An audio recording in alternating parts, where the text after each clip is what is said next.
Enigmes i misteris del nostre món. Civilitzacions perdudes. Un viatge per la història oculta. Una recerca d'altres realitats. Àrea hermètica.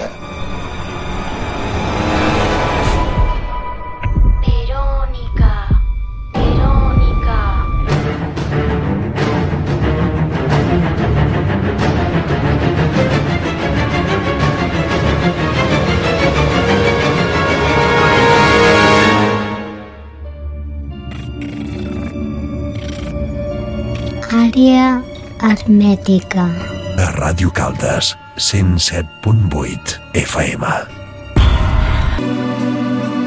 Bienvenida, estimada audiencia, a esta edición número 88 del especial de verano.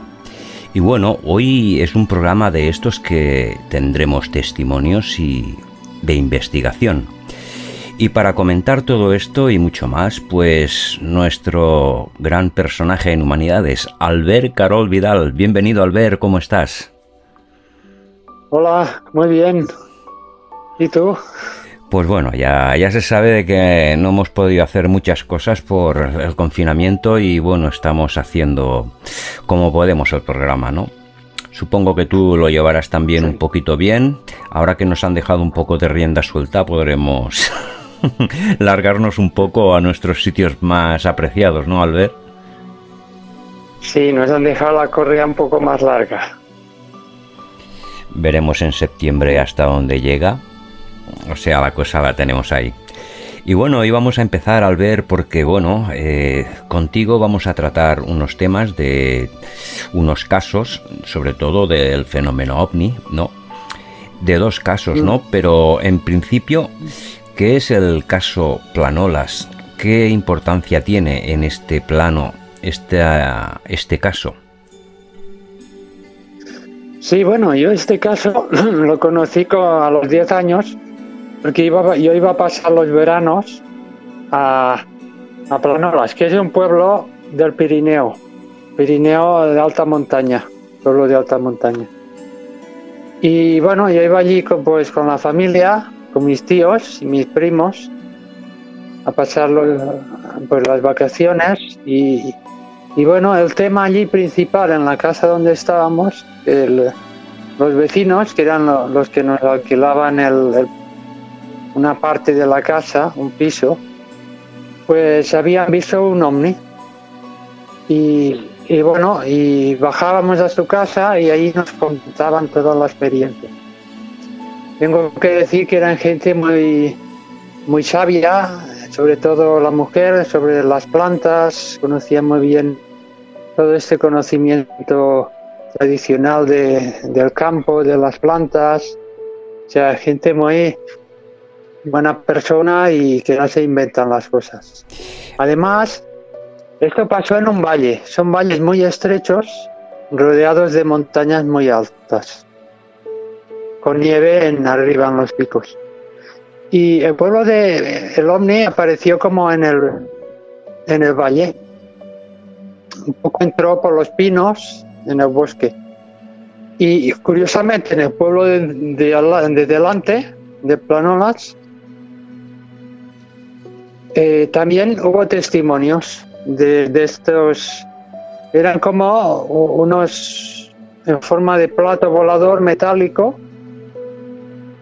Y desaparecieron al momento, como si entraran en otra dimensión. Estos avistamientos tuvieron lugar varias veces, como unas 5 veces. Y la gente llegó a entrar en pánico. Esto fue en el año 73. No sé si eran los años 70. Sí, no sé exactamente el año. Y la gente pues se escondía debajo de la cama porque pasaba una baja altura y repetidas veces, o sea que creó pánico. La Guardia Civil no hizo caso y tuvo que ir un investigador, que ahora han sacado un libro, que es Ramón Navia, que fue el que llevó el caso, ha sacado un libro nuevo, que ya daremos la editorial y todo, porque a quien le interese eso es sobre casos de avistamientos de ovnis.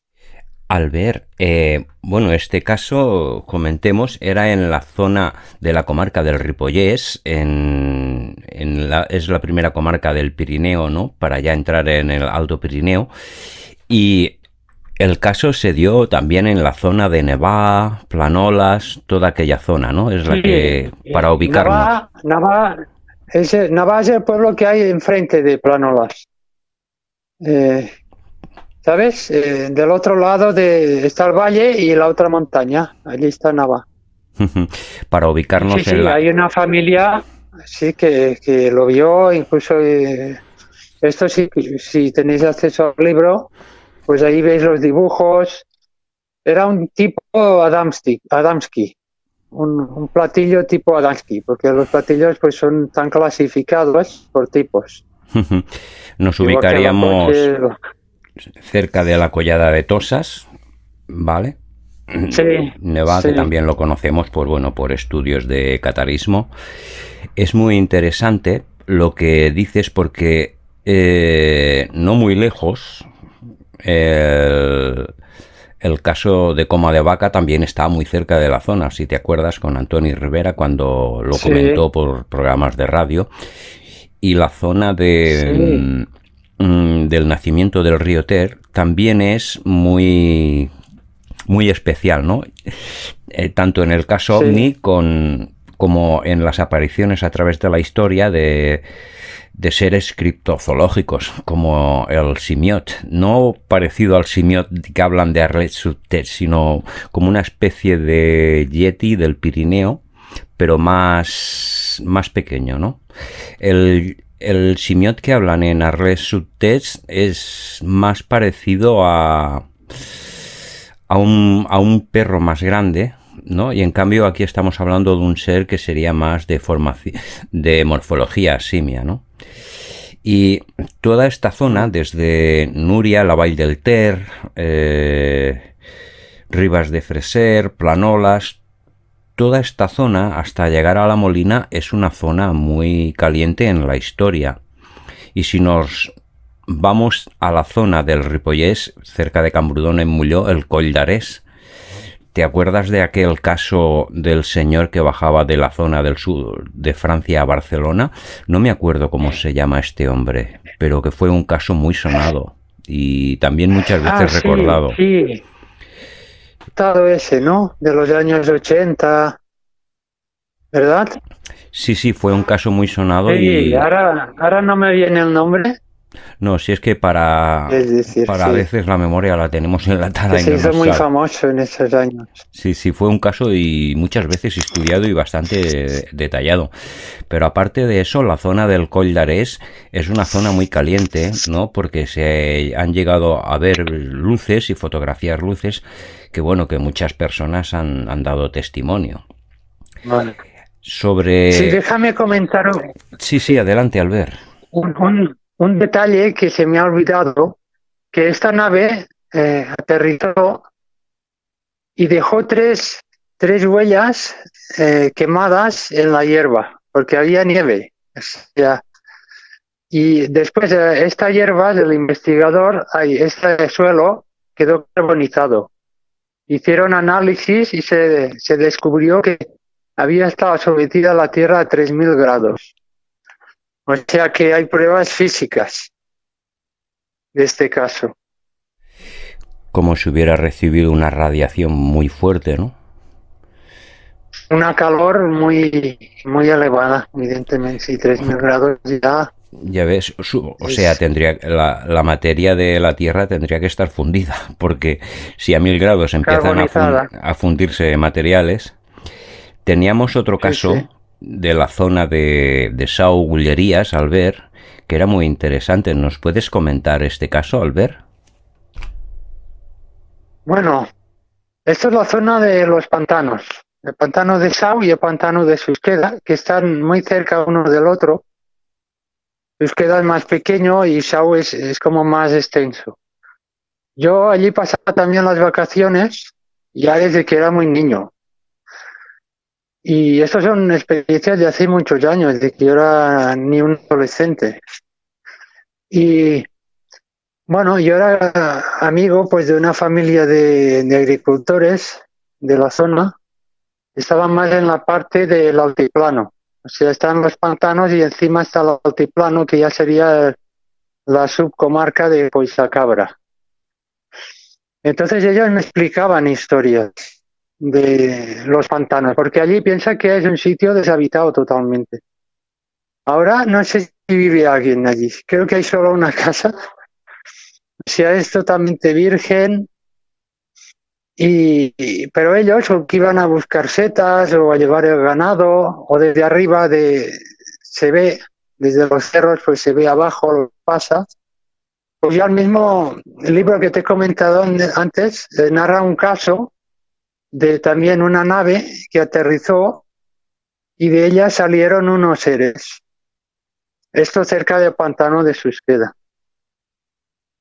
Y después, de la zona de Sau, también me dijeron, ahora no lo recuerdo porque yo era muy joven, como que entraron en una especie de habitación y salieron a otro mundo, algo así, recuerdo. Tengo que volver a investigar sobre este caso, a ver qué puedo sacar.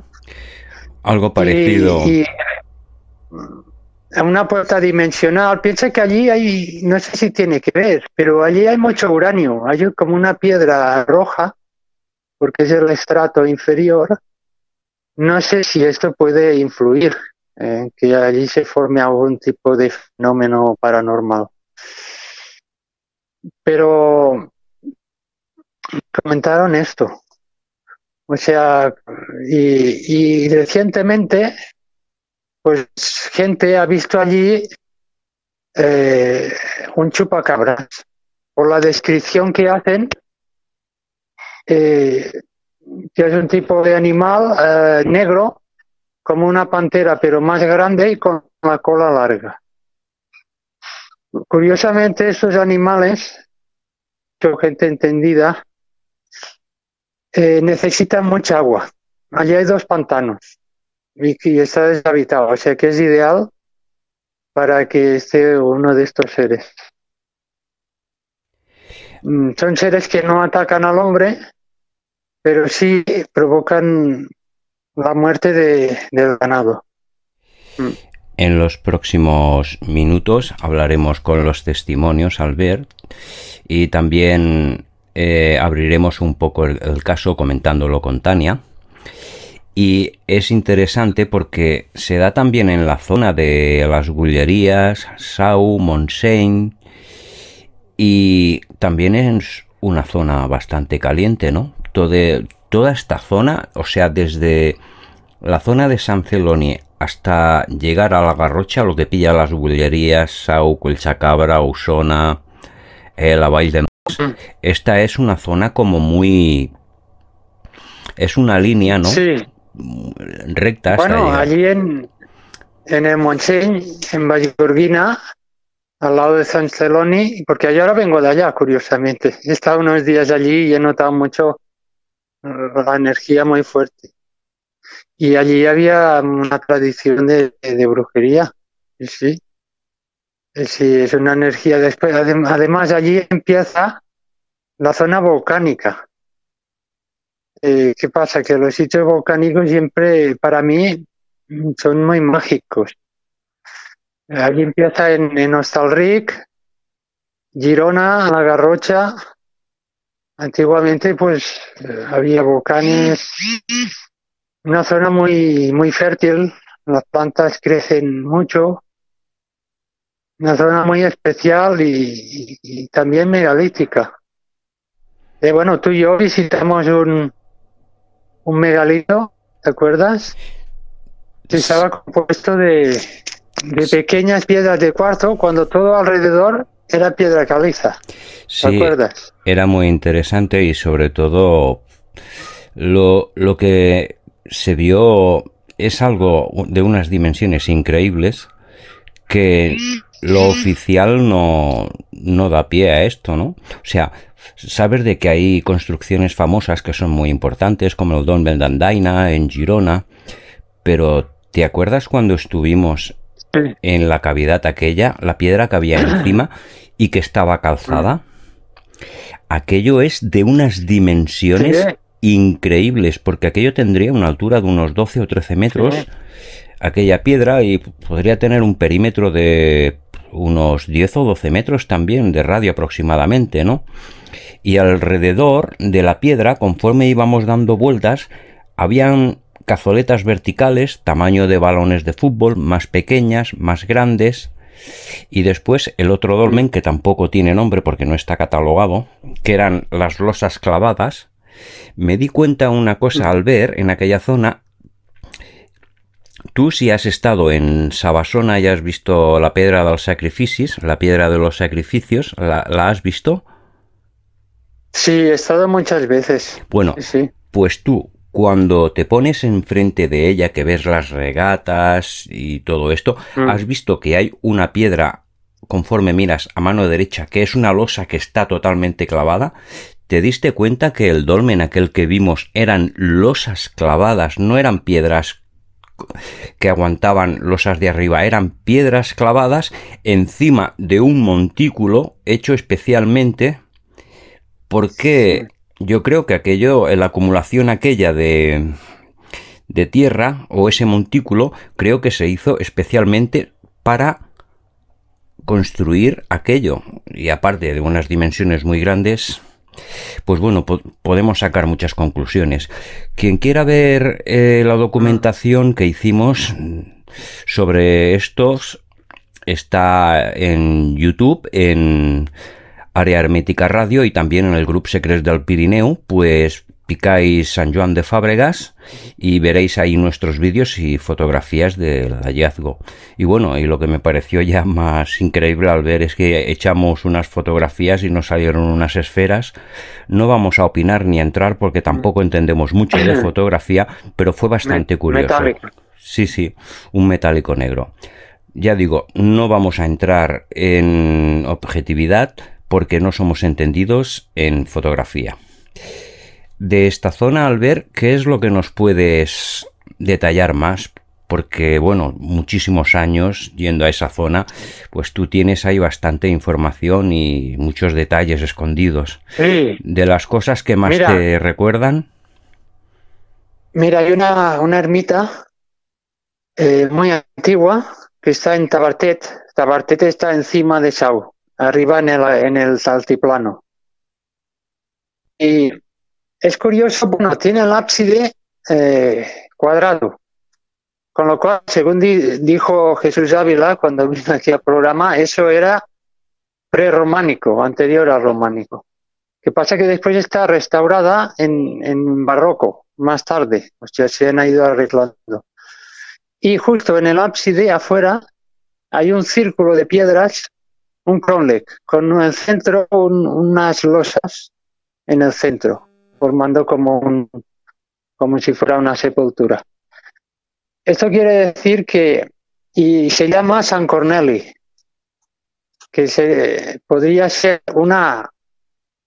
un sincretismo, una cristianización de un culto antiguo a la fertilidad, al dios Pan, al dios de los cuernos, una cristianización de un culto ancestral que había en esa zona, porque al final el catolicismo tuvo que adaptarse a las costumbres paganas que había anteriormente. Y es un caso de que donde había el lugar de culto ancestral, pues dieron la iglesia también y respetaron lo antiguo. El caso de dólmenes en iglesias lo encontramos, incluso he oído hablar en la Sagrada Familia, o sea... Sí, de que Miguel Aracil... Y después No, decía que Miguel Aracil lo había comentado alguna vez, de que la Sagrada Familia era un sitio megalítico, que había, no sé si un menhir o un dolmen, pero que había inteligencia en el lugar para construirlo, cosa que tuvo en cuenta Gaudí, vaya. Bueno, Gaudí ya cogió la obra empezada. Yo creo que eso fue más casualidad. Pero bueno, no hay casualidades, fue el destino que quiso eso también. Y comentando otra cosa de la comarca, ya sería Coixacabra, que sería el altiplano. Pues está la iglesia de Santa Magdalena, delante del pueblo de Rupit, curiosamente culto a Magdalena. Y muy cerca, una iglesia románica, pero ya mucho más grande, dedicada a San Juan Bautista. Que hay autores que dicen que Juan Bautista, las representaciones se ve como muy femenino y que no quisieran representar a María Magdalena. Esto lo dice un autor que ya has entrevistado alguna vez. Bueno, de hecho tenemos el caso de Santas Creus, ahí José Luis Jiménez. Exacto. Cuando hizo las fotografías. Exacto. Había alusión a San Juan Bautista y bueno, daba entrever algo, ¿no? También apuntaba a una hipótesis cercana. Hombre, yo he puesto hoy una foto en el grupo que sale la Santa Cena y al lado de Jesús. Yo no entiendo mucho de religión, pero parece una mujer. No sé si es la Santa Cena como la de Leonardo también. Porque todos los demás llevan barba, además. O sea, el hombre llevaba barba. Hay cosas muy, muy curiosas. Lo curioso es que Santa Magdalena, Rupit y San Juan están juntos y que igual representa lo mismo. El culto a la Magdalena. Sí, no sé, es curioso. Hablamos de la ermita de San Joan de Fábregas, donde estábamos comentando, donde hicimos las fotografías al cielo, y ahí fue donde nos salieron las tres esferas San Joan de Fábregas, en Rupit, el retablo que hay, que es una copia porque creo que el original está en el Museo Nacional de Cataluña, y la verdad... Vic, o en el de Vic, en el Museo de Vic, ¿no? No me acuerdo, no puedo asegurarlo, pero que bueno, en el Museo de Vic hay bastantes cosas también del románico de las comarcas bastante interesantes y sobre todo información escondida que tendría que salir, pero de la fuerte. Hablamos de historia oculta. Bueno, aparte de tema de extraterrestre, también hay antiguamente el tema de la brujería. A mí me explicaban por los payeses pues que oían ruidos en el tejado, salían y no había nada, y después una vez veían animales allí como en actitudes un poco extrañas, y una vez le pegaron un tiro a un pájaro, no sé si era un cuervo, no sé, y apareció en el pueblo una persona con un tiro en su casa, como si se metieran, lo que llaman el nahual, se meten en el cuerpo de un animal, los brujos, pero si tú dañas el animal, recibe el mal, el brujo también. Son anécdotas. Sí, por la zona de la localidad de Caldas también corría. Bueno, ya se sabe que aquí era una zona muy fuerte el tema de las brujas por el proceso del 1618 y bueno, haciendo investigaciones por aquí por la zona, aquí al Cim de Aguilar, que tú estuviste una vez, y hay bastante historia. Y bueno, cuando lees las actas, mejor dicho, los libros que están las actas, que el libro lo escribió nuestro amigo Raimundo García, que ha colaborado con nosotros en el programa, que tú también conoces, también se comentan cosas muy similares al ejemplo que estabas dando, ¿no?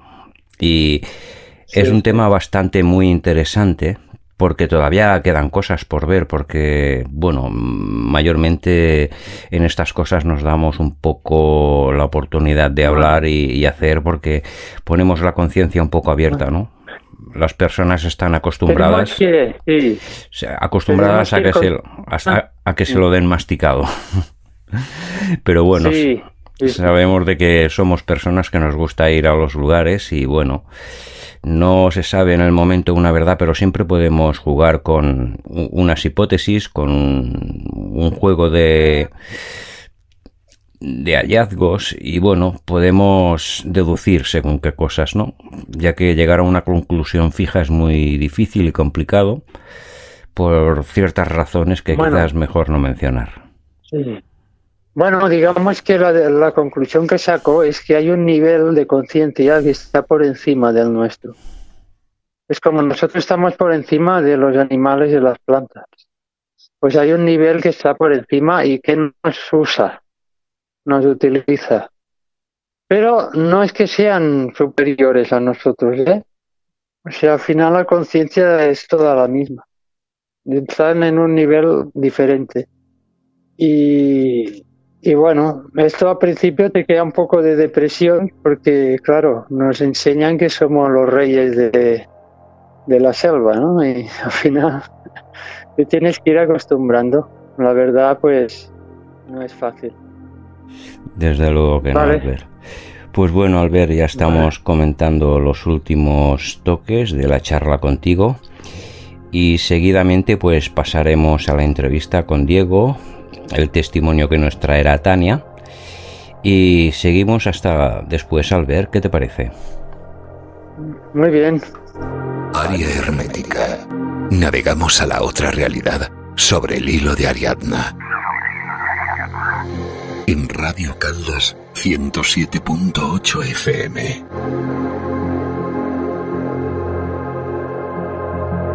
Buenas noches, bienvenida Tania, ¿qué tal? ¿Cómo estás? Hola, buenas noches, Josep. Muy bien, muchísimas gracias. Ya tenía ganas de estar por aquí de nuevo. Bueno, desde que está el confinamiento, pues bueno, ya sabes que hemos estado un poco alejados de los estudios, pero bueno, sabemos muy bien que el equipo de Área Hermética pues ha estado activo. Tania es colaboradora del programa, nos aporta informaciones, contactos y bueno, y como estábamos hablando al inicio con Albert, ¿vale? Más tarde hablaremos con Diego. Ha surgido un caso, ¿no?, para comentar en el programa sobre criptozoología por la zona del Montseny, Osona, ¿vale? Sobre un caso parecido al chupacabras. ¿Cómo podíamos empezar a interpretar esto, Tania? Perdona, pero es que como yo estoy un poco en blanco. Bueno, la verdad es que ha ido todo surgiendo poco a poco. Y al final, cuando algo tiene que seguir un camino, se acaba entrelazando, sí o sí. Y aquí ha dado la casualidad de conocer a varias personas que me han ido explicando situaciones que han vivido, anécdotas recientes y todo encaja.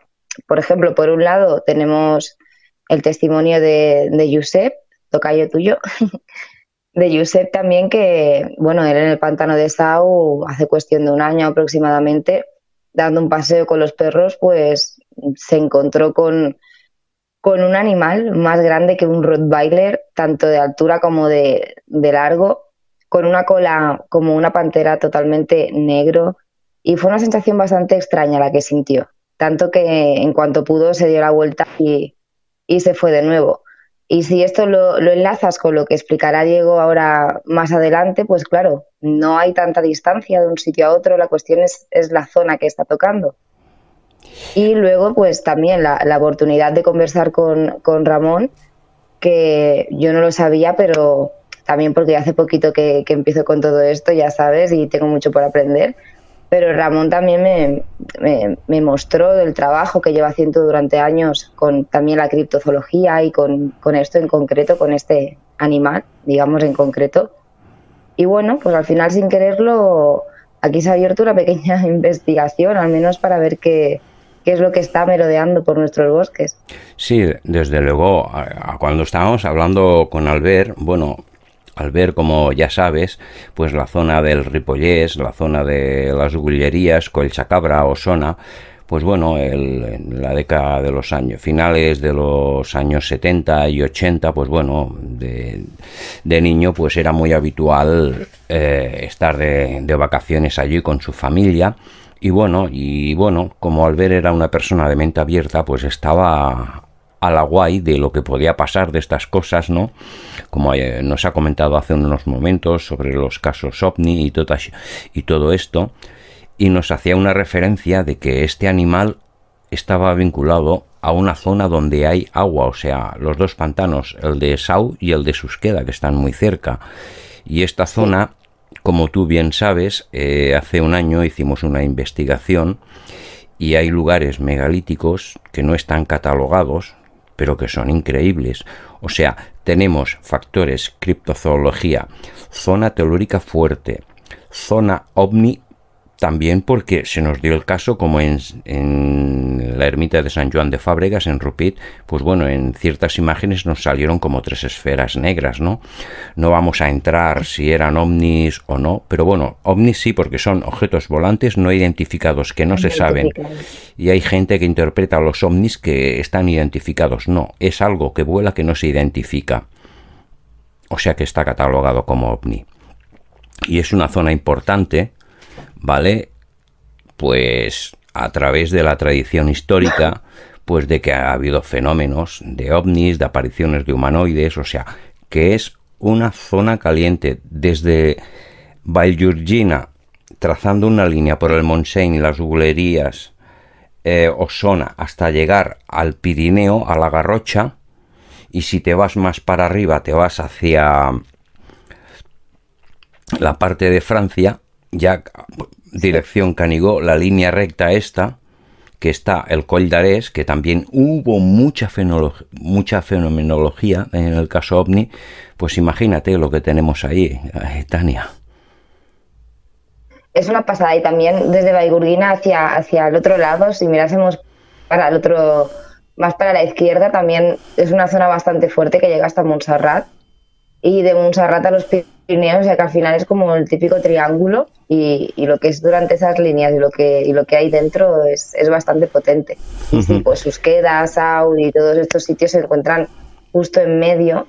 Y yo en el pantano de Sau, que estoy acostumbrada a ir, pero a pasar fines de semana, la verdad es que hasta hace un par de años no han hecho limpieza un poquito por la zona de alrededor para que puedas hacer un poco de ruta, y no tenía la oportunidad de perderme un poco, ¿no? Más allá de lo que es donde estás acampando. Pero estos 2 últimos años sí que he tenido la oportunidad, y como decías, hay mucha zona megalítica, hay piedras que son una pasada y te las encuentras por el camino y nadie le da importancia, que ¿sabes? Es bastante curioso, y es lo que te digo, que nadie le presta atención, simplemente limpian un poquito la zona y ya está. Ahí es para que la gente vaya a acampar. Pero no, luego es cuando vamos un grupo de personas como nosotros, nos perdemos un poco por allí y nos damos cuenta de realmente lo que hay a nuestro alrededor. Y sí, también hay cuevas y no sé, da la sensación de que como si en Sau hubiese un portal a otra dimensión o algo, no sabría cómo explicarlo, pero es un sitio maravilloso, y todo sitio maravilloso esconde algo de magia y de misterio, o sea que algo tiene que haber por ahí. Yo no tengo mucha experiencia, pero me acuerdo, ahora unos 13, 14 años, estuve hablando con una persona que conocí que era de la zona de Sau, que se llamaba Rigal, y siempre me comentaba estas cosas, lo misterioso, ¿no? Era un hombre, un payés, ¿no? Y siempre me comentaba cosas, tradiciones, ¿no? Como las brujas, y siempre tenía algo en la tradición oral, ¿no? Y supongo que su familia pues se la habría transmitido, pero es una historia increíble. Después tenemos también al compañero que vive en Vic, Albert, que también es un buscador, y sobre todo mucha zona megalítica por descubrir que no está catalogada. Pero bueno, dejamos un poco esto aquí. ¿Y qué te parece, Tania, si escuchamos un poco la versión de Josep? Perfecto, pues venga, vamos allá a escuchar el testimonio.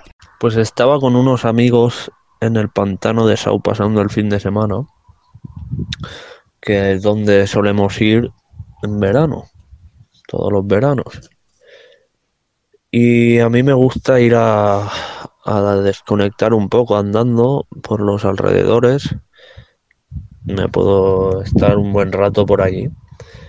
Entonces iba con mi perro y con el perro de un amigo. Y ya llevaba quizá 40 minutos o una hora andando.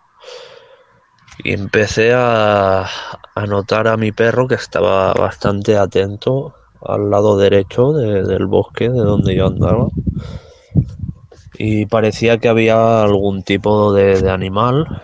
Empecé a escuchar ruidos así como de un animal andando, y me di cuenta que estaba andando en la misma dirección que yo. Y llegó un punto que me paré, y entonces los dos perros se quedaron mirando fijamente hacia la maleza del bosque, donde pude ver yo un animal, como uno de los perros era un Rottweiler, pues aproximadamente 2 veces más grande que un Rottweiler, y siguió andando. Los perros ni ladraron ni hicieron nada, se quedaron mirando, nerviosos, pero no ni ladraron ni quisieron atacar ni nada. Sobre todo el mío es muy perro cazador, a la que ve un movimiento va para allí corriendo, y ese día no pasó. Y nada, pude ver como el animal que fuera era negro, muy oscuro, muy oscuro, y tenía una cola muy larga. Me acuerdo de la cola, que era muy larga, y pude ver cómo se iba. Entonces yo ya decidí girar y darme la vuelta. Me noté un poco raro y me volví hacia donde estaban los demás amigos. Y bien, después de escuchar las palabras de Josep y su testimonio, Tania, ¿qué te ha parecido? Pues sorprendente, igual que me pareció el día que me lo dijo. Además es una persona que conozco muy bien y su testimonio es bastante relevante para mí. No deja de ser una experiencia, como es algo que no está catalogado y fue a él a quien le pasó, pues es algo que es difícil de demostrar, pero a mí con su palabra ya me vale. Es interesante. Y ahora todo seguido hablaremos con Diego, que fue testimonio de los vestigios físicos, y será interesante. Pues Tania, muchísimas gracias por compartir tus investigaciones y tu actividad, y esperamos pronto en la temporada de septiembre cosas nuevas. ¿Qué te parece? Perfecto, con muchas ganas. Muchísimas gracias a ti, Josep, y a Área Hermética. Gracias, Tania, colaboradora del programa Área Hermética. Y ahora todo seguido hablamos con Diego Muñoz sobre más testimonios y vestigios sobre el tema. Un fuerte abrazo, Tania. Otro. Enigmes i misteris del nostre món. Área Hermética. Y después de comentar los casos ovnis de la zona de Osona, Gullerías, con Albel Carol, y también los casos del Ripollès, pues bueno, vamos a pasar al tema que estábamos comentando desde el principio del programa. Un tema de criptozoología por la zona del Montseny. Y bueno, y hoy tenemos a un gran personaje conocido en redes sociales, como es el presentador de Hijos del Sol, Diego Muñoz. Bienvenido al programa Área Hermética. Hola, muchísimas gracias, Josep, por invitarme a tu espacio. Y hola a todos. Muchísimas gracias por compartir tiempo con nosotros y tus investigaciones y actividades. Diego, ¿cuándo fue que te diste cuenta sobre el caso este de el fenómeno criptozoológico o chupacabras en la zona del Montseny? Pues, Josep, para ahora pues unos 2 años justos. Este verano harán 2 años. Y yo me di cuenta porque aquí muchísima gente de esta zona tiene animales y tiene ganados, y casi todos van a comprar a los lugares donde venden pienso, ¿no?, para la ganadería. Y allí pues me enteré de que un pastor en una noche algo mató todas las ovejas y no actuó como un depredador normal.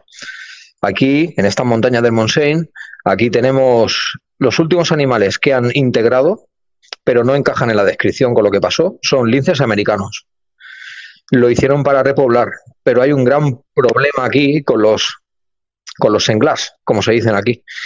Y muchas de estas parejas de linces ya no están. Estos dos animales fueron los primeros que yo pensé por el tamaño. Pero al llegar allí, a la masía, que está perdida entre Can Mata y Viladrau, es una zona muy extensa y es un bosque muy cerrado. Pero ese animal entró ahí, mató todas las ovejas y no se llevó ninguna. Simplemente las mató. Y no hay depredadores que actúen así. Normalmente uno grande se suele llevar una pieza. ¿Se hizo alguna investigación precisa, aproximada o algo? Bueno, el hombre, porque tenía un seguro del ganado. Entonces el hombre pues intentó recuperar lo que podía de las piezas, pero no. Solo vino un hombre del seguro que era el que tenía asegurado el ganado para poder recuperar algo de inversión de esos animales. Porque aquí muchísima gente aún hoy en día trabaja de esto. Es una zona rural. Son su vida. Sí, sí. Sí. No, lo decía por la forma de los ataques, por ejemplo, las mordeduras, los desgarros.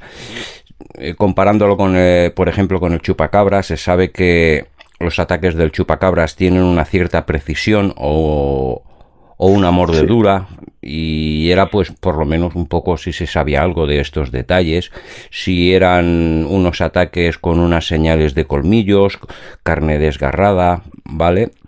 Pero bueno, si fue lo que vino, es un perito de seguro y quedó ahí. ¿Se llegó a dar alguna información en algún medio de este caso? No. Estas informaciones suelen quedar pues entre el pueblo, entre los vecinos, sí.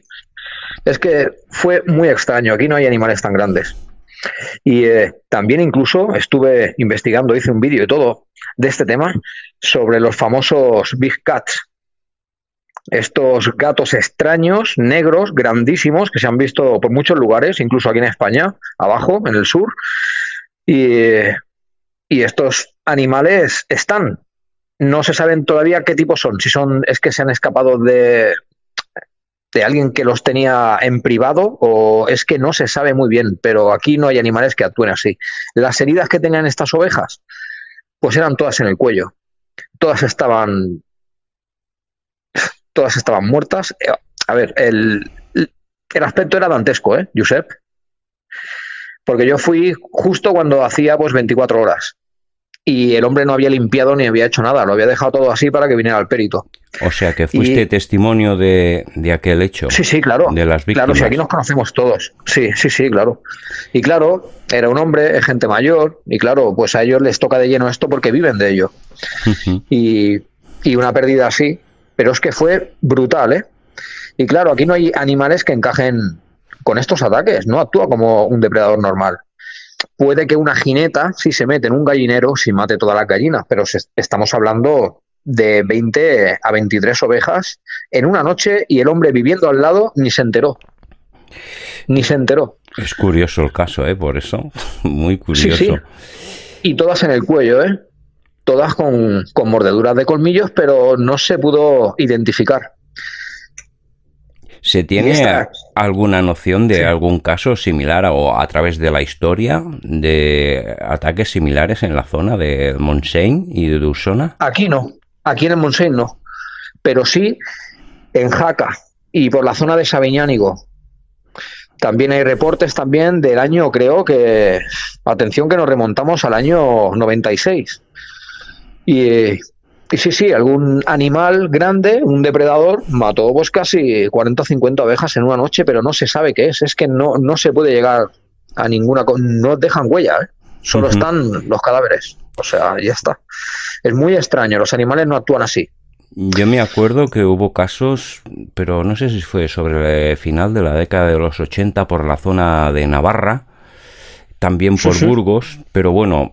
Se dio la noticia, pero solo por el tema que todavía no se mencionaba, el tema de chupacabras, pero que ganado había sido víctimas, y me acuerdo. Y es que, disculpa, no, yo sé. No, quería comentar es que hay diferentes tipos de ataques. Nos podemos encontrar alrededor del mundo ataques con secciones específicas extraídas quirúrgicamente de un animal que en teoría cuando se le está haciendo esto está vivo, y eso es muy complicado porque muchas de ellas están incluso calcinadas. Este es un tipo de ataque que también se da. Y luego tenemos el otro tipo de ataque que es cuando se encuentran ya secas, pero sin sangre. Tenemos, digamos que, protocolos diferentes ante este hecho, porque esto es algo insólito y no es de ahora, ¿eh? Hay muchos estudiosos, como el gran Freixedo, que también tiene muchísima información en sus libros sobre esto, sobre mutilaciones de ganado, sobre el chupacabras y sobre qué es en sí, porque es alucinante, ¿eh? Sí, el año pasado tuvimos una entrevista con un investigador de Puerto Rico, con Jorge Miranda, y también nos reportaba sobre todo los casos, pero mucha cantidad de casos y ciertas descripciones, ¿no?, sobre el fenómeno, y sobre todo en la zona, ya cuando hizo el salto a Estados Unidos, no sé si te acuerdas de haber escuchado en medios, en la zona de Florida, la zona sur de Estados Unidos, también tuvo bastante resonancia este caso. Yo, este caso en concreto, no lo conozco, pero conozco otros mencionados en libros y que son de verdad que te ponen los vellos de punta, ¿eh? Estamos hablando de hasta 100 cabezas de ganado en una noche sin hacer ningún ruido, pero solo y específicamente se llevaron las zonas de las mucosas y las dejaron secas de sangre, por supuesto. Pero digamos que la intervención que tenía el animal solo eran las zonas mucosas. Parece que tienen predilección, lo que sea. Yo no... Es que no sé qué decirte de verdad, Josep, porque no tengo todos los datos, pero lo que sí que se sabe es lo que se llevan del animal, o lo que queda cuando este animal ataca, o cuando aparece, o lo que le haga a estas piezas de ganado. Pero lo que sí que sabemos es lo que se llevan, y se llevan sobre todo las glándulas de mucosa, la nariz, la lengua, todo lo que genere saliva o incluso las partes del animal. Es alucinante, es que hay varios tipos de ataques aquí. Aquí el abanico es bastante amplio. Y sobre todo se ve que es una precisión muy superior a la quirúrgica actual, ¿no?, de medicina, ¿no? Sí, es increíble porque hay un detalle que es que no mancha cuando al lado del corte o de la incisión, o como lo podamos llamar, la forma correcta, no mancha la piel, ni mancha el suelo, ni mancha nada. O sea, al mismo tiempo que corta o secciona o dentella, calcina para impedir que el animal pierda sangre. Es muy extraño. Esto es muy extraño porque si nos ponemos a suponer, podemos suponer que estos animales, cuando están sufriendo esto, tienen que estar mermados, con sus capacidades mermados. Si no, harían ruido, patalearían, darían coces, o ya sabemos cómo son los rebaños. Una chispa puede generar que el rebaño salga corriendo en un momento. Por lo tanto, tenemos que tener en cuenta que sea lo que sea, tiene capacidad para controlar un rebaño entero sin que salgan las alarmas. Pudiera ser, Diego, de que fuera un animal inteligente que pudiera estar intercalando entre una realidad y la nuestra, y que intercalara en nuestra realidad para sus objetivos. ¿También se ha cuestionado esta situación? Pues, Josep, sinceramente no lo sé, porque he leído varios aspectos sobre este tema, y de verdad que es que yo creo que es más físico, ¿eh? Creo que es físico. Sí, creo que es algo que viene y se va. Sí. Una interacción física, pero correcto, que diera un paso de una realidad a nuestra realidad, ¿no? Porque el simple hecho de que no deja rastro ni deja vestigio, pues bueno, te da a qué pensar, ¿no? De que abres un poco las posibilidades a hipótesis, ¿no? Sí. Y se tiene conocimiento de estos lugares donde pasan, que haya habido avistamientos ovni o algo parecido. Bueno, es que las luces en el cielo están completamente relacionadas con este fenómeno. Yo sé que aquí ha habido muchísimos avistamientos, estamos en una zona de paso. Pero si me permites hacer un inciso respecto a la pregunta que me has hecho sobre si creo que es de esta realidad o no, aquí en la península, aquí en nuestro país, aquí no hay, pero en Argentina hay bueno, entramos directo en el lado oscuro de la magia, digamos, ¿de acuerdo? Allí hay unos brujos que tienen la capacidad, esto se cuenta desde hace milenios, tienen la capacidad de convertirse en el animal que ellos puedan matar con sus manos. Son brujos argentinos y muchos de ellos se han visto y hay referencias en muchos pueblos de que su forma es como un lobo negro con los ojos rojos y te desangra. Esto es una leyenda de allí, de Argentina, y es muy curioso porque bueno, es increíble cómo hay que al cruzar el océano encontramos historias muy similares que aquí. Iguales que aquí, aunque no sean exactamente iguales porque son dos culturas diferentes. Pero alucinante este dato. Sí, sí. Es muy curioso, porque si digamos que esta especie de brujo tendría que, para adquirir la fuerza y la forma del animal, tendría que quitarle la vida con sus manos. Si no, no podría poseer la forma. Esto, aunque parezca mentira, se estudia en los libros de alta magia. Pero incluso... Sí, perdón, no, sigue. Disculpa, Es que por eso te he dicho que este animal, o lo que sea, seguro que es físico. Pero yo dudo que sea un animal, por decirlo así, como una pantera. Porque en los diferentes ataques que se han visto es que no hay ni una gota de sangre, Josep, en el suelo. Ni en las fotografías, ni en las fotografías de los peritajes, ni nada. Las mutilaciones son perfectas, son a nivel quirúrgico. Incluso con el objeto que se hace este hecho, tiene que estar a una temperatura caliente constante. No, o sea, nosotros no podríamos hacerlo calentando un bisturí, para que nos entendamos. O sea, estamos hablando de unas precisiones fuera del alcance humano, por decirlo de alguna manera. Es que todo apunta a que no es algo que podamos controlar nosotros. Mira, justamente... No es algo que podamos controlar nosotros, Josep. Sí, justamente lo que estabas tú comentando hace un rato hablando con Albert, o sea, hablando ya del tema de la brujería, ¿vale? Nos datamos en el siglo XVI, XVII, ¿no?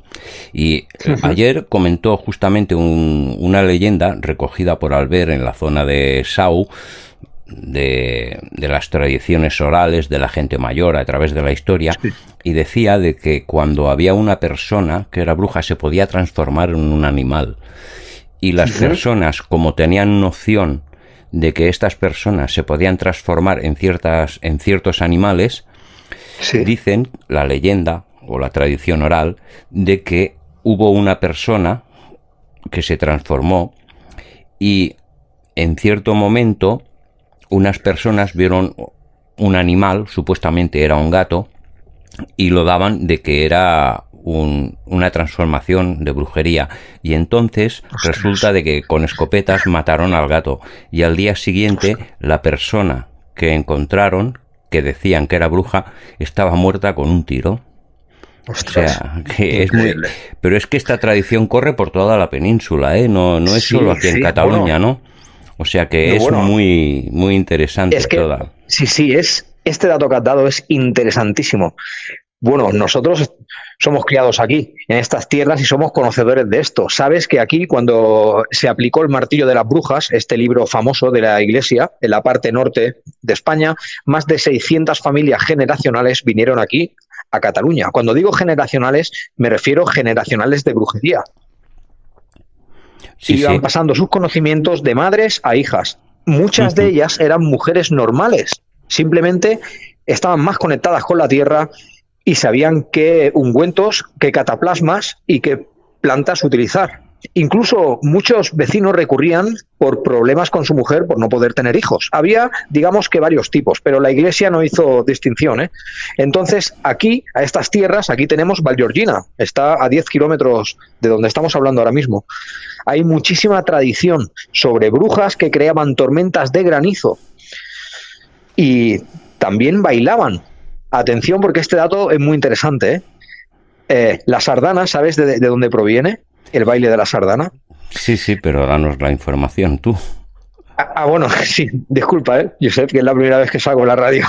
Disculpa. No, es una tradición que en sánscrito se llama el pase kurt, y es una danza que hacían las brujas y que se trajeron aquí cuando huyeron del martillo de las brujas. El baile consistía en dar patadas al aire y lo hacían en círculos. Este baile lo hacían para sus ceremonias y antiguamente se llamaba el pase kurt.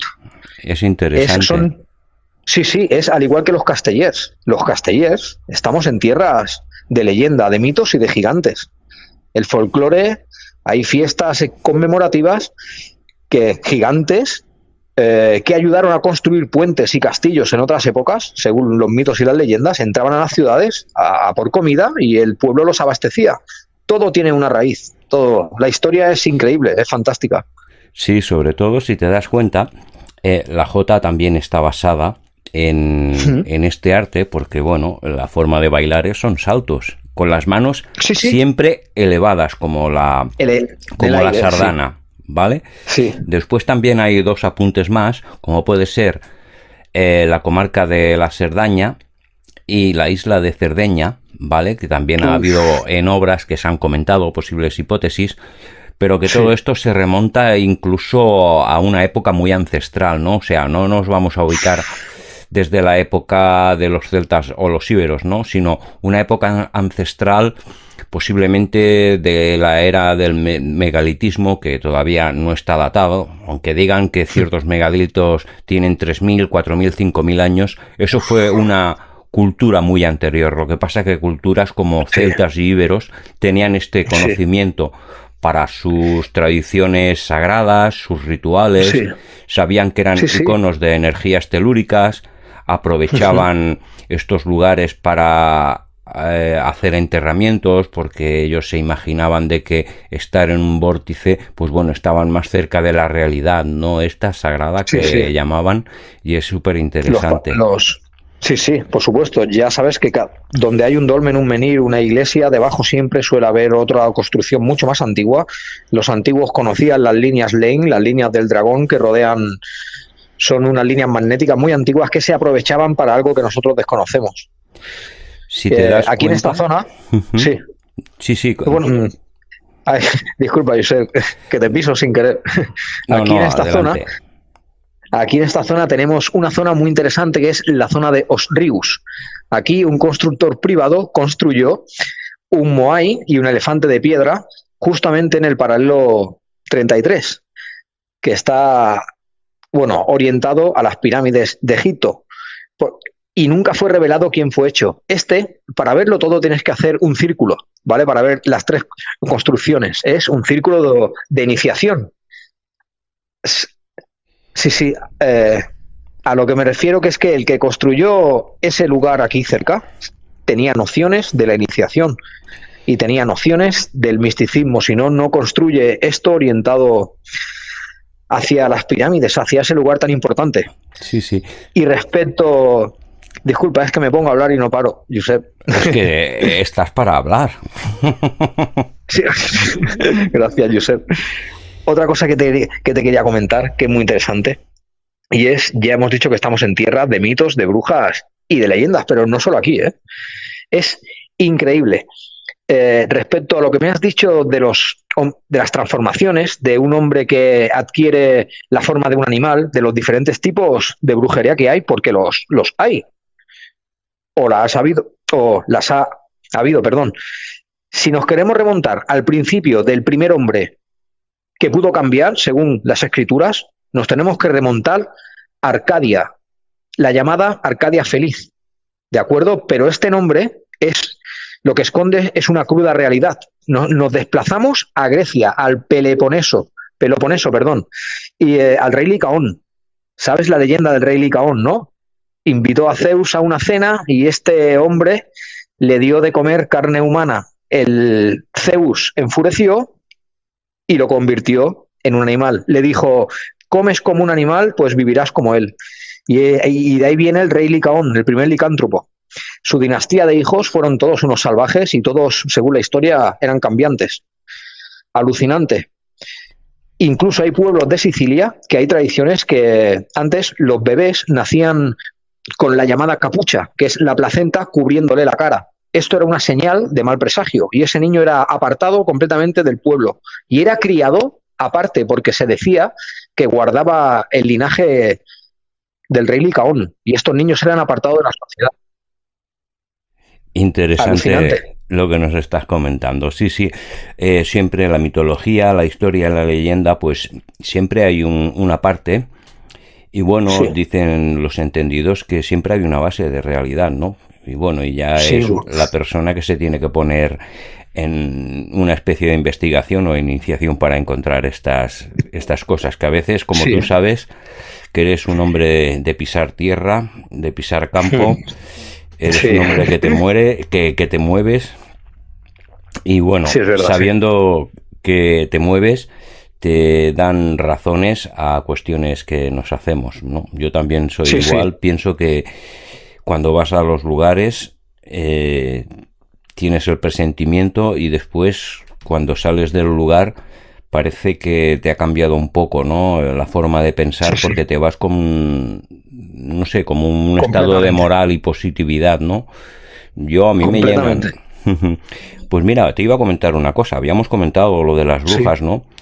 Y Sí. aquí en Caldas de Montbui, aquí en el Sí. año 1900, que pronto digo yo, en el siglo XVII, en el año 1618, se ejecutaron a 12 brujas y se Ostras. escribió un libro, Ramón García, que también Sí. es colaborador nuestro en nuestro programa, y hizo una investigación y es muy interesante todos los interrogatorios que se les hacen a las brujas y bueno, y ahí sale de todo. O sea, ¿tú te imaginas las pruebas que les hacían a estas mujeres que no eran brujas, que Increíble.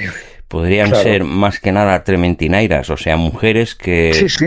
vivían de recolectar hierbas y Sí. venderlas en mercados para la gente pobre, ¿no? Sí, Porque sí. era la única Sí. manera que podían sanarse en cierta manera, ¿no?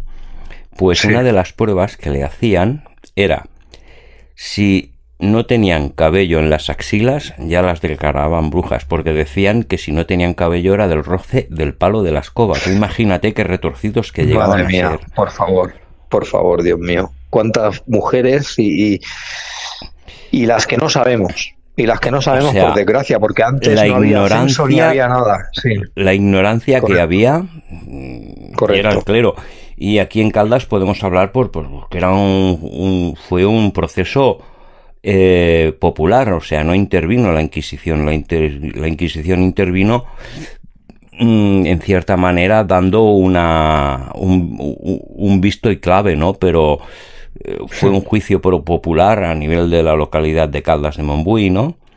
Y Sí, la sí. verdad, supongo que aquella época eran sometidas a declaración y a tortura. Y lo que llegaban a decir, Claro. creo que declaraban por boca del diablo. Pero por boca del diablo de quien les imponía, ¿no? O sea que Sí. imagínate.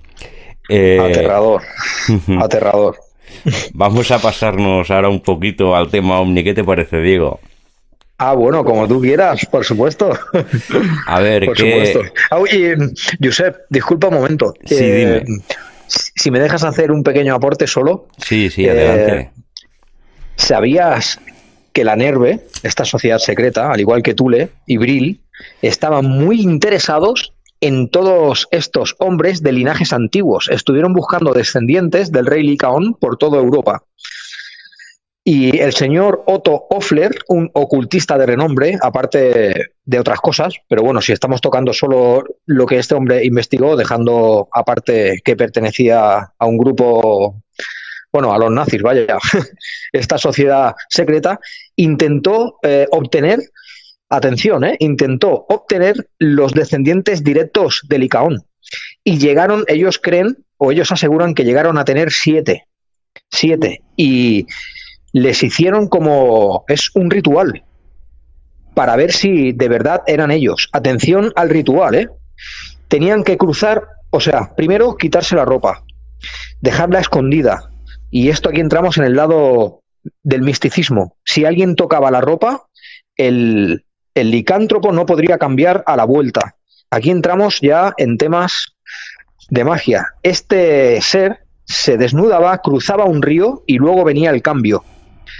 ¿de acuerdo? Y para volver a la forma humana tenía que cruzar por el mismo lado. Es muy simbólico, porque desprenderse de la ropa es desprenderte de la ética, de la sociedad, de lo que tenemos hoy en día, ¿no? De la civilización. Entonces primero viene la desnudez, luego viene cruzar un río, que es el agua. El agua corre y se lleva todo lo malo, es un tránsito, es conductora, por decirlo así. Y se usa en muchos rituales. Y luego viene el cambio. Pues los alemanes estuvieron buscando a estos hombres, a estos descendientes directos del rey Lycaón durante 50 años. Y incluso Otto Hoffler tiene un libro increíble de esto, de los hombres bestia, de los descendientes del rey Lycaón. Increíble. Y muy interesante. Nosotros también en nuestras investigaciones por la zona del Pirineo, bueno, hemos encontrado bastantes vestigios sobre los nazis.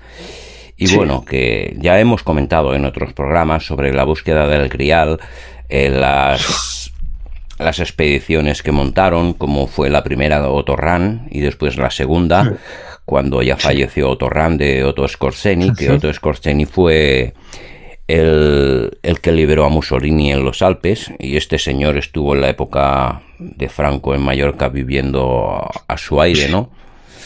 Y bueno, solo cabe una duda, o sea, cuando el Mossad no se carga a nadie, supongo que este hombre sería el que soltaría por la boca, ¿no? Para que no lo procesaran. Claro. En Nuremberg, en los juicios es muy... En los juicios de Nuremberg, efectivamente. Pero hay mucha historia, pero bueno, eso es tiempo de explicar y sí, cuando podemos lo hacemos por la radio, ¿no?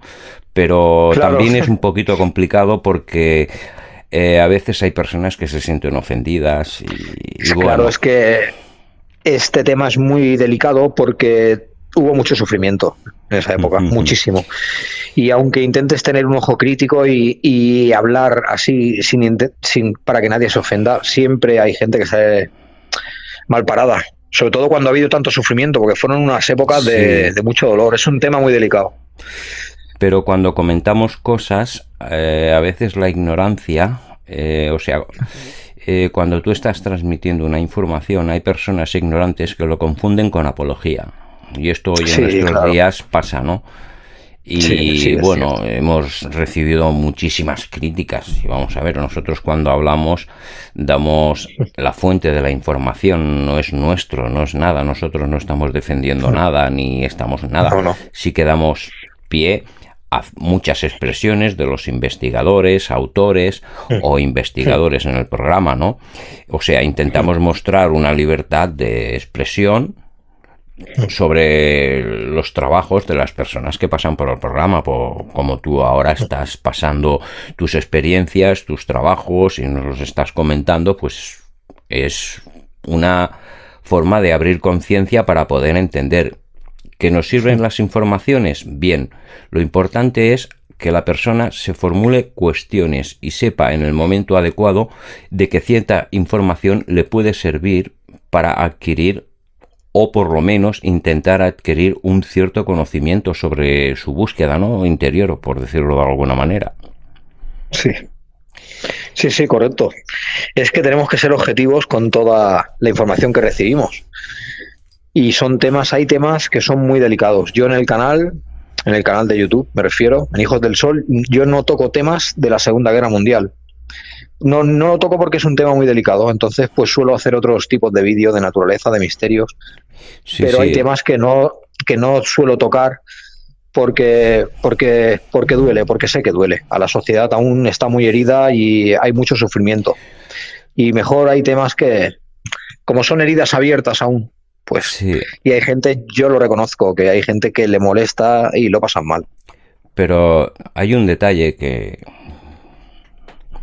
que bueno, por ciertos canales temáticos, o sea, hablemos de como 3 o 4 canales, están machacando la Segunda Guerra Mundial a saco, ¿no? O sea, es como al receptor de la información se le está imponiendo un dogma, ¿no? Claro, de que esta información, pero que realmente, como se sabe, la Iglesia, cuando hizo el cambio del Imperio Romano y Constantino era emperador y creó en Nicea la iglesia, ellos fueron vencedores, hicieron la historia como quisieron. Pues bueno, Sí. en la Primera y en la Segunda Guerra Mundial, todos los que han ganado han puesto en la historia como han querido. Lo tenemos aquí bien claro en España, una dictadura, una forma de gobierno, pues nos imponen todo lo que quieren. ¿Vale? Correctísimo. Como no tenemos, Correctísimo. la sociedad no tiene la capacidad de controlar los medios, pues es lo que está pasando hoy en los medios. O sea, pero hay una información muy machacadora, sea a nivel canales temáticos, a nivel canales, digámosle, rosas o amarillos, ¿vale? Sí. Pero es así.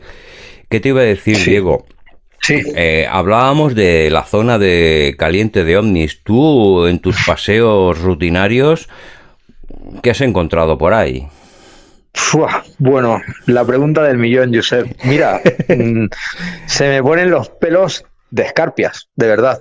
Creo que en el canal tenemos 4 o 5 vídeos de grabaciones de objetos voladores no identificados y son reales y están grabados con cámaras profesionales, con una Sony 4K handicap con infrarrojo y con varios acoples que se le pueden poner a las cámaras, ¿no? Esos objetos, Josep, están ahí arriba. Yo creo que han estado siempre, son los dioses de antaño. Y van a una velocidad increíble. No usan rutas geoestacionarias, que es lo que hacen los satélites, que se mueven por unas vías de tren invisibles, digamos, pero ellos no pueden ir por donde quieran. O sea, satélites no son. Ya sabemos cómo están los cielos actualmente por la situación que tenemos. Aviones tampoco. Van a una velocidad increíble. Y tenemos unos vídeos que, bueno, tú los has visto porque te los he pasado por WhatsApp. Y son increíbles, increíbles. No sé si ellos nos ven o simplemente no estamos preparados, porque el contacto con los pueblos antiguos, yo creo que sí que fue. Yo creo que por alguna razón antes hubo un contacto, lo tenemos en el pueblo Dogón, con unos conocimientos astrales increíbles cuando no tenían ni siquiera inventado la rueda en su aldea. O sea, ellos eran conocedores de Sirio y Sirio B antes de que la NASA dijera aquí está Sirio y Sirio B. O sea, tuvo que haber un contacto.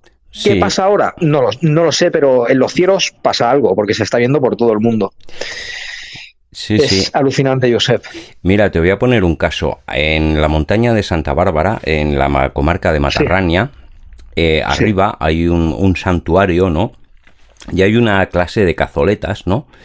Y estas cazoletas son como si dijéramos, como si fuera un parque paleoastronómico. Hay cazoletas que están de una manera, por ejemplo, las cuadradas, están hechas de una manera que cuando están llenas de agua, en determinado momento se pueden ver ciertos astros, ¿vale?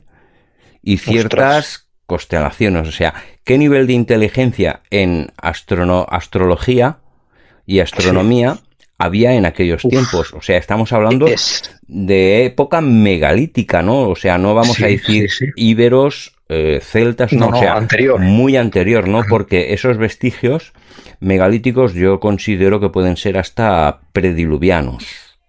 Es que bueno, ya sabrás, ¿no? Yo he estado en Göbekli Tepe, en Turquía, en el primer templo erguido conocido. Sí, y claro, también bajo las pirámides de Egipto. Y te puedo asegurar que aquello es físicamente, en los tiempos de hoy en día, no se podría construir. No se podría construir.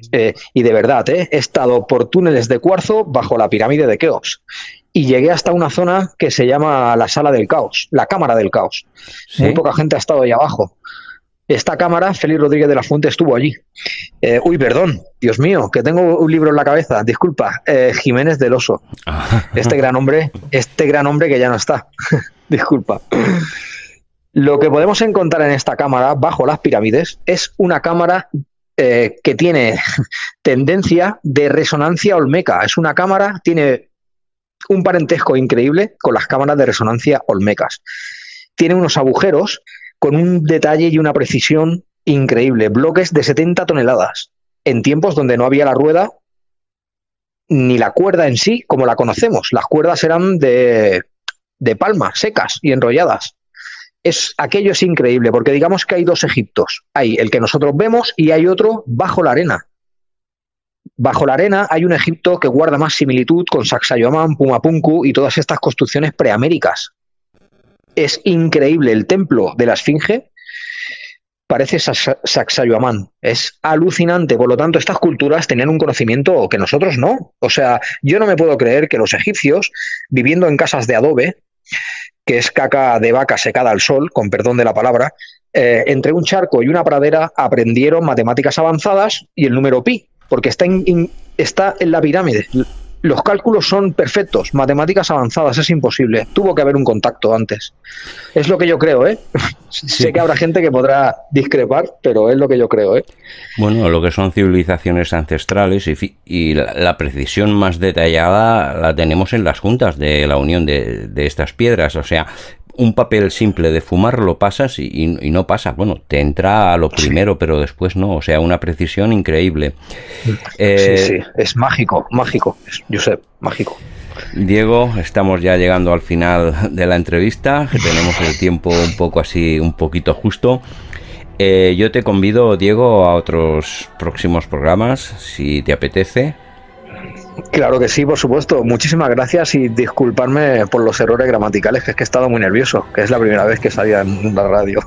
Muchísimas gracias por invitarme a tu espacio y un saludo a todos tus oyentes, que seguro que son curiosos también, si no, no estarían aquí escuchándote. Nosotros también se nos escapa algún error, ¿eh? O sea, sabemos muy bien que no somos profesionales, somos personas iniciadas en investigaciones de temas de historia oculta y realidades que no son reconocidas, y bueno, y estamos en este mundo, pues bueno, nos entretiene, nos llena, y si podemos hacer feliz a las personas y nuestros programas pueden ayudar a encontrar respuesta, porque nosotros no, ya lo decimos, no damos respuestas, podemos ayudar a encontrar un camino para que pueda ayudar a encontrar respuestas, porque las personas tenemos muchas cuestiones, puerta que abres, cuestiones que se abren, y este mundo del misterio, ya sabes, es complicado. Muchísimas gracias, Diego Muñoz, presentador del canal en YouTube Hijos del Sol. Lo recomendamos desde aquí, y podéis ver en el canal pues las imágenes de ovnis que hemos mencionado, y la verdad que son, bueno, antes no lo había dicho, ¿no? Pero bajo mi opinión personal son bastante buenas. De lo que corre por ahí, son bastante buenas. Y bueno, y aquí tenemos una persona de que ha hecho algo, y es él.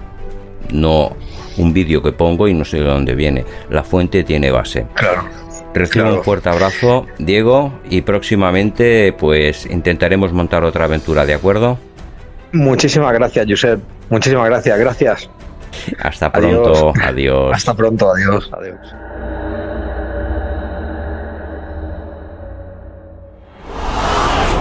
Un pas a l'altra realitat.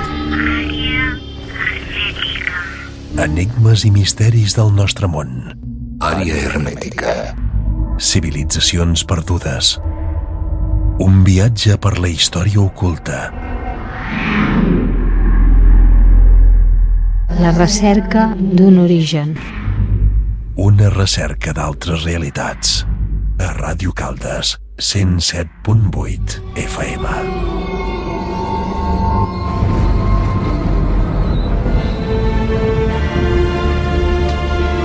Y hasta aquí la edición número 88 de este especial de verano de Área Hermética. Esperamos que los contenidos del programa fueran de vuestro agrado. Estaremos activos todo el mes de julio con nuevas aventuras, nuevos temas y nuevos invitados. Muchísimas gracias por estar a nuestro lado y en frecuencia, y recibid un cordial saludo del equipo de Área Hermética. Muchísimas gracias. Hasta pronto.